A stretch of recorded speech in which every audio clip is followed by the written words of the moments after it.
Hello everyone, we are back with another video and today we will discuss some errors and their solution which we face during in Azure DevOps. Also there were many questions regarding that from where we can learn Azure DevOps or something. So I would recommend that there is a certification of Microsoft AZ400 designing and implementing Azure DevOps strategies and something like this. Please check that out. So when you'll go to its official page, AZ400 of Microsoft, there they have given a course. There is a, trainer course also where the instructor is teaching, and there is the documentation too. So I would suggest to start with Azure DevOps, start with that. Even if you're not giving certificate, but you can refer the documentation, it's very good. So yeah, let's go. And first error that can come in Azure DevOps is that uh, pipeline fail with resource not found. So cause can be that whatever we are mentioning in our YAML file of a pipeline, there the resource that we have mentioned, it's not present, and or we have mistakenly defined something wrong, maybe the spelling or something so that we have to check that whatever we are referencing in our YAML file, it should be there in UI, so that we have to cross check. Then second error that we can encounter is access denied to as Azure resources.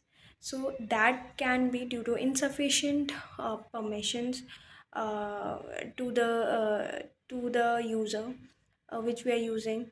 So we have to check the service principal permission, because mainly we are using service principal in Azure.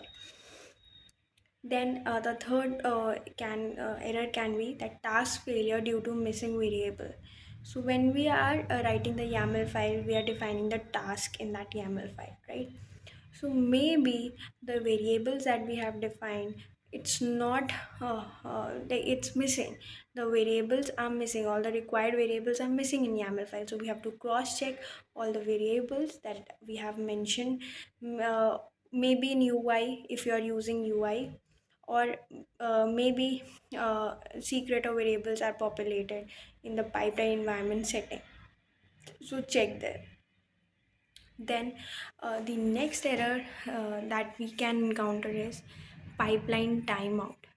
So basically, there is some resource bottleneck which is consuming, and some thing there can be a long running task, and due to which it is terminating. So we have to optimize our pipeline script. We have written our task that we have written. We should optimize that, or we can check that there are sufficient build agents. Basically the executors, the agents are there to handle that much load or not. Or we can try to increase the timeout value. If the time is it's taking more time, so we should increase the timeout value if we think that it will work after that. But yeah, mostly should we focus on optimizing our task script that we have written in our pipeline YAML file. uh, Next error that we can face is that specified version does not exist in the feed, Azure Artifact feed. Maybe whatever we are trying to fetch in the dependency or something, it's not present there. We should check the version that we have mentioned. We should check the uh, tag or everything, and we should check that whether it is present in Azure Artifact feed or not. Next error that we can encounter is fail to publish the artifact. So when we are publishing the artifact in Azure Artifact, maybe it is failing. So that can be due to the incorrect artifact path that we have given, or there is some permission lacking.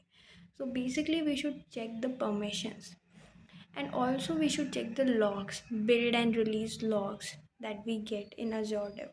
When anything is failing, we should check the logs, then the permissions, and then our configurations that we have done, our secrets, our variables, what we have defined. It is there in variable, like they are there in our YAML file or not. Then the next error that we can face is that it's failing to connect to the database.